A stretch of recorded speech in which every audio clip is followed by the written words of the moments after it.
We're 2.5 hours into trading. It is Friday, August 6th. Hello, traders. Let's take a look at the last pick. Let's take a look at the market. Let's see what we can find for today and possibly a swing trade that might last a day or two. You can see the chart here, SNAP. The last video that I posted was on Wednesday.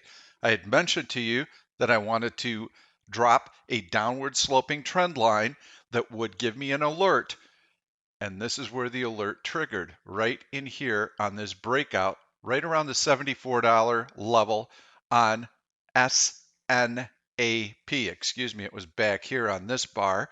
That provided a really nice entry point. Stock rallied $3 on Wednesday. Hopefully, you were able to set the same alert when you watched the video. You had some time before it triggered. Once it triggered, that was a bullish flag formation. Let's go into the daily chart, and here you can see if I visually draw that downward sloping trend line right here comes into play on that long green candle that we saw. So once the alert was triggered, the stock had some upward momentum. Still like the stock. I think it's going to continue to move higher. You can see this support level has held. So for those of you looking to sell an out of the money bullish put spread, I think that you can key off of that $72 support level. Stock had a fantastic reaction to earnings. It's been able to hold that support. Now it looks poised to challenge the high. So let's take a look at the market. I am, by the way, taking some time off this summer, so please make sure to subscribe to the YouTube channel and turn on your notifications. That way you don't have to check the channel each day. You'll be notified when there's a new video posted. I don't want you to get frustrated that there's not a new video posted each day. This will be the last video that I do for a few days. So let's get our market bearings so that we know how to trade the next week. You can see that the market did establish a new all-time high yesterday, barely, inching a little bit higher today. Decent jobs report, not much of a reaction. You can see that the market has been compressing near the all-time high. When it can't break out and it can't break out through this high, we typically get a drop. Compression, compression, compression, inching ever so slightly higher on light volume. Eventually buyers give up. And you get a little bit of a drop. This is your entry point for swing trades. Let's put up the major moving average, 50-day. If we get a drop to the 50-day, that's a good entry point for short-term trades, short-term swing trades. So this is where you want to be more aggressive. When we're at the very top end of the range, you want to be more passive. Now, I know that it's hard to resist temptation. Oh my gosh, the market's making a new high. The market's making a new high. I've got to own something. That usually does not pan out very well. You want to buy dips right now. So until we get a decent dip, as far as swing trades, I would be extremely passive. August is historically a very soft month for the market. So is September. Now we had major economic news this week. We had the jobs report today. We had ADP on Wednesday. We had ISM services. We had ISM manufacturing. Those are all the really big economic numbers. We have the FOMC. They're in recess until September. We have Congress going into recess. This is a dull time of the year. So you should reduce your trade count, reduce your trade size, keep it small, keep it light. Look for short-term opportunities, set passive targets. That's the mindset that you need to be in. It's very, very important to look at the context of the overall market before the open each day and to try and visualize what might be happening. So I'm going to spend just a little bit of time on that. If you bring up a 5-minute chart and we'll scroll back, perhaps the worst type of trading setup that we have for day trading right now would be a gap higher and then a continuation. We call that a gap and go pattern. A good trading formation is a gap higher and then a pullback like this. And the reason for that is that when you get this pullback, it separates out the real McCoys. So everything rallies with the market. It's hard to identify relative strength because all stocks are up. But when you get this dip right here, this provides you with a better entry point. You can wait to make sure that support is holding, and you can find which stocks have been able to move higher when the market is moving lower. Those are the ones that you want to buy. And I'll give you a couple of examples today. The other good formation, as far as the market is concerned, is a down open where we eventually find support. Let's see if we can scroll back a few days and find that type of setup. That opening dip for the market like this. This is also a really good formation. So we pull back. You've got a little bit of support here. The market tries to fill in this gap, but it can't quite get there. Always watch the 1OP indicator. It's telling you not to buy. It's getting ready for a bearish cross. But now you get this decline right in here. You get a bullish 1OP cross, and you get a long tail underbody, and the market starts to gradually recover. I don't know that I would have bought into this part of the rally. I like the fact that we came back and made a higher low double bottom, and you've got your bullish 1OP cross. This is where you can get more aggressive with your longs. And the reason that you want to be more aggressive with your longs is because you're joining the long-term market uptrend. So trading from the long side is really the way that you want to position yourself. So that's just a little bit of a pointer. The types of days that you really want to be passive on are what we call inside days, where the market has stayed within the prior day's range, and where the market is trapped within the first hour range. That tells you instantly that that is going to be a very dull trading session. And I don't know that I'll be able to find such a day if I go back and look at the charts. But mind you, and this is a perfect example of why you do not want to buy opening gaps higher and chase stocks. This is a gap higher, and this is a gap reversal. Very, very nasty price action. So if you come in and you're all hot and bothered because the market's up, perhaps making a new all-time high, and you start loading up on your stocks, you have a possibility of the rug getting pulled out from under you. So do not chase right now. You've got to wait for that support to be established. So we'll take a look at that daily chart one more time. I believe that we're going to see a tiny little float higher on very, very light volume. And we'll put up the SPY chart here so we can look at the volume. You can see how the volume's been decreasing as the market floats higher. At any time, you can see profit taking, and usually once it starts, it's pretty heavy for a couple of days. And the reason for that is bullish speculators are bailing out of positions here. So you want to wait for that 50-day moving average, and then that's where you want to enter. Something that you'll want to keep an eye on is TLT. I reference it often. This is the US 20-year Treasury. You can see this nice upward sloping trend line. It also happens to coincide with the 200-day moving average. So let's put that up. That is a very significant support level. You can see that it was a horizontal breakout. We've got the 200-day. We have an upward sloping trend line here. As long as 147 is preserved on TLT, the market should be in decent shape. If this support level is breached, it means that interest rates are heading higher.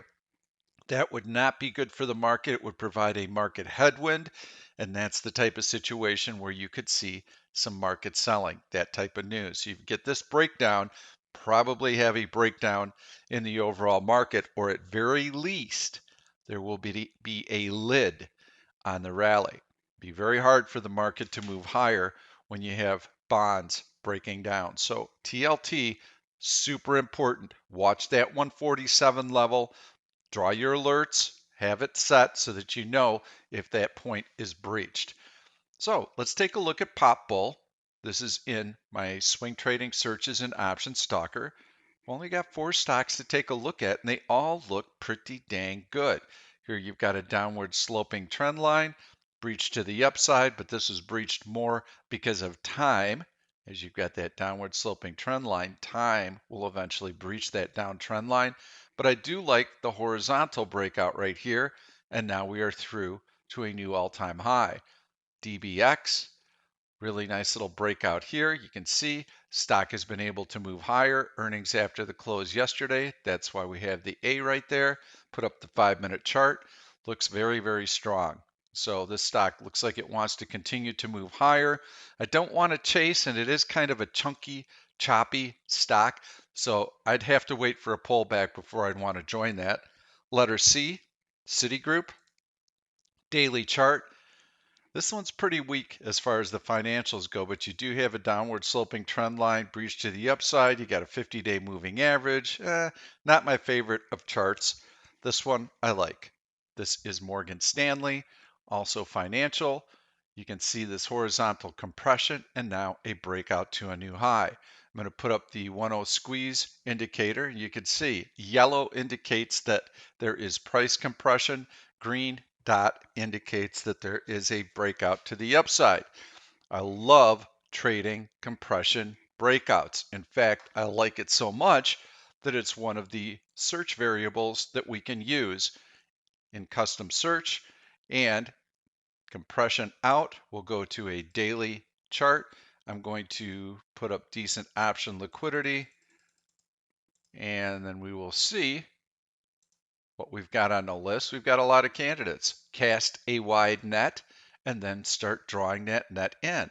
So stock above prior day high, that would be good to have. Heavy volume today, that would be good to have. So those are all good criteria to include. And these would be stocks that have been compressing and that now are breaking out. Let's take a look at COIN. That is a nice little chart right there. You can see this downward sloping trend line breach to the upside, and it's through this horizontal resistance. I like coin here. I think coin looks good. Super choppy stock. Look at that strong price action with the stock closing near its high of the day. Test support, find support. Now it's starting to grind higher. This is not a stock that you want to chase. This is a stock that you want to have pull back, and then you join the longer term uptrend on that daily chart. So wait for your pullbacks, wait for support, and then enter a stock like this. But do not buy the high. Do not buy here. Do not buy the high of the day. Even a breakout will be vulnerable to a pullback. So that's how we find stocks. Look for those compression breakouts. Look for breakouts through horizontal resistance. Stocks with heavy volume. Those are all desirable characteristics. Going to go into the daily searches, take a look at a couple of others. We did have some trades that we put on an SPCE. Really two strong green candles, and the stock was right back on it. I was long in here, ended up taking profits in here on a long green candle. I just thought, how much higher is this thing going to go? I'm ready to take some money off the table. Plus, the S&P 500 had been pulling back. So let's put that chart up, and there you can see there's what the SPY did. It was pulling back, pulling back, pulling back while the stock was surging higher and making a new high. I never want to be trading against the market. And in this particular instance, after a run like that, I took gains and I thought, yeah, well, let's see what happens after that. The other tell is you have to take a look at what the stock is doing on a daily basis. In this particular instance, it was getting pretty close to the 50-day moving average when it made its high of the day. Yes, it had cleared horizontal resistance, but there's nothing in this chart that tells me that this stock has any momentum behind it. This could just be a one-day pop where maybe it's popular on social media and it just starts to get some momentum behind it, but there's nothing to tell me that this is going to be a sustained rally. Certainly not like a stock like mRNA, where you've got all the evidence in here that this thing is just going to go, or in here, where you get a rally like that. So much different chart that we're looking at. So on stocks that have this type of momentum, then yes, you can take some partial profits. And I want to go back to that because the question was raised in the chat room. So when do you know when to take profits? Well, what is the market doing? What is the stock doing? What is the context of the stock? This stock had not been moving higher. If I were looking and this were a chart of mRNA, NA, one that had been super, super strong for the last couple of weeks, that was breaking through horizontal resistance and really moving higher, then I probably at this stage, if the market were moving higher, if I had had a bullish 10P indicator, like this is crossing bearish, so it tells me be very careful up here. If I had a bullish cross, like right here, and the market was heading higher, and I had a super strong stock, up here, I would have taken partial profits and I would have left half of the position on in hopes of having it continue higher with the market and then scaled out and taken profits. But in this case, I was out. I was very happy with my profits. I didn't care if the stock went up $3 after that. I know the market's been choppy. It's not going anywhere. These are the types of considerations that you have to make. These are the ways that I evaluate when it's time to exit the trade. Most everything that I do is market driven. So first and foremost, what's the market doing on a daily basis? Secondly, what is the market doing on a 5-minute basis? Thirdly, what is the daily chart for the stock? Then finally, what is the stock doing on a 5-minute basis? So the combination of all of those influences tell me when I should be taking profits and when I should be stopping out of positions. So I like MS. It's a really nice stock. MS and all banks are going to benefit from a drop in bond prices, which is higher interest rates. So it's one of the few sectors that actually would benefit from having higher interest rates because banks have a chance to make more money. I showed you that TLT chart, so let's take a look at TLT one more time. And what I'd rather do is let's take a look at MS and then let's overlay TLT, and then you'll be able to see the correlation. So as bond prices are coming down, financials find a bid and they move higher. Bonds coming down, financials find a bid, they are moving higher. So if TLT does break down, you're probably going to see continued strength in banking stocks, but beware, because higher interest rates at some point are going to weigh on the market and the overall market could start to roll over. As far as today, we've got the gap filled 1, 2, 3, 4, 5, 6 supports, 6 touches right here. That tells me that we're probably going to test this low of the day at some point today. And I think that when it's tested, they're going to shake out those buyers. Those sell stops will be triggered, and then we'll get a long red bar. I don't think it's going to last more than a couple of bars, and if you see that long red bar immediately erased by 1 or 2 consecutive long green bars, it will have meant that that move was simply to flush out these buyers here to trigger those sell stops. Once they're out, the market should float right back into the middle of its range for today. If this happens in the last hour of trading, it will set up some opportunities to buy some call option lottery trades. And we do those with only an hour left of life. We buy these options for a nickel or a dime and we sell them for 20 or 30 cents. Really, really fun trades. It might be setting up today, particularly if we take out this low of the day and get that type of bounce. I'm going to end on this note. This is a very low probability trading environment for swing trades. If you load up on your swing trades because the market is making new highs and it's floating higher on light volume, you will regret it, because when that selling pressure comes, it comes in a hurry, and you could see a 50, a 70, a 100 point S&P drop in a day, and it takes a long time for the market to recover. So please err on the side of caution with your swing trades. Don't get overextended. Focus more on day trading. And if you've got a position that's really working out well through the course of the day, you're breaking through resistance, you've got heavy volume, you've got all the ingredients, take some profits and hold part of the position only for an overnight. And if you get that move the next morning, be quick to take profits and lock them in. So keep your trading very short term. You can't be aggressive and you can't do any longer term swing trades until we get that market drop to the 50-day moving average. That's when probability will favor us again. Good luck with your trading. We'll see you soon. Thank you for watching this YouTube video. I'm Pete Stolzers, and I'm going to keep the trade ideas coming along with lots of education, so make sure to subscribe to the channel and please turn on your notifications so that you never miss another trade. If you like the content, please give it a thumbs up. I've loaded 2 other videos that I think you're really going to enjoy. Stay tuned. We'll see you soon.